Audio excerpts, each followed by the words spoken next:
Hi, this is Ruth Theresa with One Inspiring Woman, and today I'm answering a Dear Ruth Theresa question. Hi, my name is Ruth Theresa with One Inspiring Woman. I'm an intuitive psychic medium here in the Sugar Land area. That's just outside of Houston. I work with my angels and guides to assist my clients in many areas of their lives, to bring them special messages from loved ones who have passed, to dialogue with their angels for guidance into their own situation, or to assist them with their own psychic abilities. If you like my content, please make sure to subscribe, like, and comment.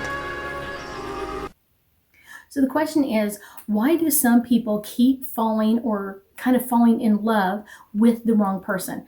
And I will tell you, it happens to so many people. It's really interesting.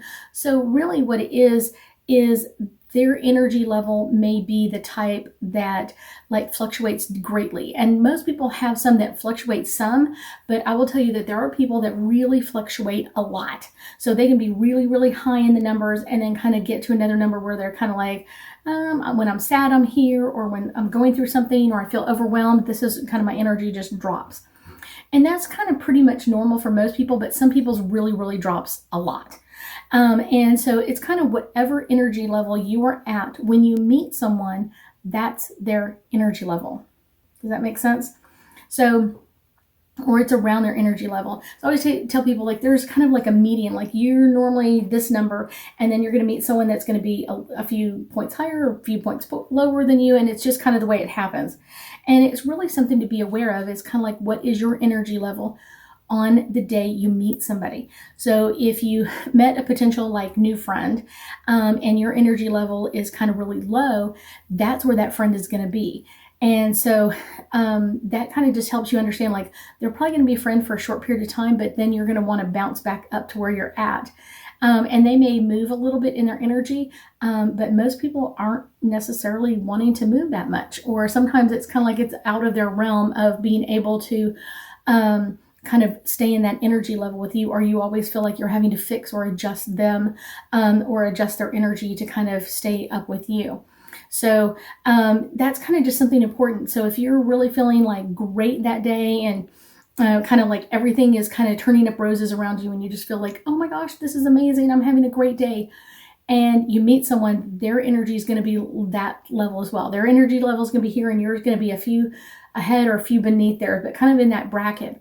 And so that's really great, because then you know that we're kind of on the same level. We're going to be able to talk and communicate differently than we would on any other level. So that's just kind of really great, because you're kind of we're kind of in the same area.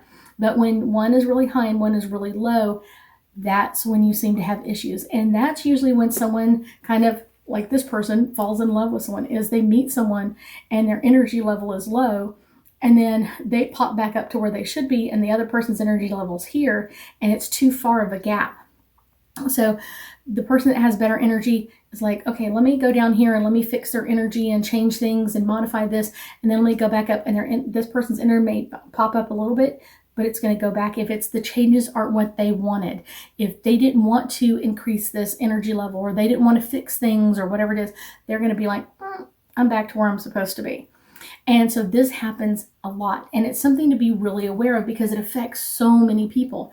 So many people have this issue or problem, is you meet someone, a friend, potential boyfriend or girlfriend or mate or whatever it is, and their energy level is really low. And so unless you really just love fixing people, don't do it. Because usually what happens is when you're fixing someone else, what happens is that you fix them and adjust them, and then they kind of resent you, because it's like, you fixed me and adjusted me, and you're kind of like my teacher, not my potential mate. And so they end up breaking up, and then they find someone else, and you're like, wait, I fixed him or her, and now he's or she's with somebody else. Wait, that doesn't make any sense. I spent all this time and money and energy and all that kind of stuff fixing them, and then now they're gone. I know it sounds really bad, but it's one of those, when you're fixing or adjusting something too much for one person, it really can overwhelm them, and they usually don't like it. They usually end up resenting it at some point. So that's where the energy levels are kind of different. And the wrong person is kind of subjective. It's one of those, and it's sometimes people just the bad boy or the bad girl, or they love being with energy that's beneath them so they feel better or more superior in some way. So sometimes people like energetically do that, but they're not necessarily doing it as a conscious awareness to anything. So it can be a little daunting, but it's important to understand if someone's doing this, there's a reason behind it, and they may just love fixing people. They may love adjusting their energy and then kind of seeing them on their way. And then on the outside, they're like, wait. I wanted to be with this person. I wanted to be their, wife or girlfriend or husband or whatever it is, and now they're finding someone else. So it's really important. Let's pull a couple of angel cards and get us a little bit more into people falling in love with the wrong person. The first card that I get is trust. And this is kind of trusting on a couple of different levels. One of them is trust your energy level. Whatever your energy level is that day and you meet them, that's their energy level. So remember that. It's really important. Trust that if you're fixing or adjusting someone a lot, it's probably not a good relationship. And I know sometimes people are like, but I just want to have a boyfriend, or I just want to have a girlfriend. I just want this. That's not really a good scenario, because it's not healthy for you, but it's not healthy for them as well. It's not really something that they're seeking out or wanting to change in themselves. And the next card is truth and integrity. I will say this one is really truthful. Like if you're always fixing and adjusting, and then the person you're with kind of goes off and finds someone else, know that you've got to work on you and fix this about you so you can adjust and find someone who has a better energy, because no one always wants to be the mechanic or the fixer-upper guy or the handyman and fixing everybody else, but then never ever finding that right person for you. The next card is nature. People only will change what they feel like they have to or want to.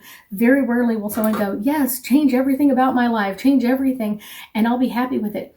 They have to want or have that desire to want to change. When they have that desire to change, they're willing to change, and they're going to take that input in really well. But if you're kind of like always like dragging them along, like we're going to change this about you, they're kind of like, I don't really want to do that, because it's not coming from inside of them. It's not their nature to want to change this or adjust this. So that's really important. If you're forcing someone to make changes and then kind of like, remember, you said you were going to change this about you, it's probably not a change that they really wanted to make, and forcing them to do it over and over again is only going to bring up more resentment or anger or kind of emotional abuse at that point. So I thank you so much for joining me today, and I know that we'll be talking again soon.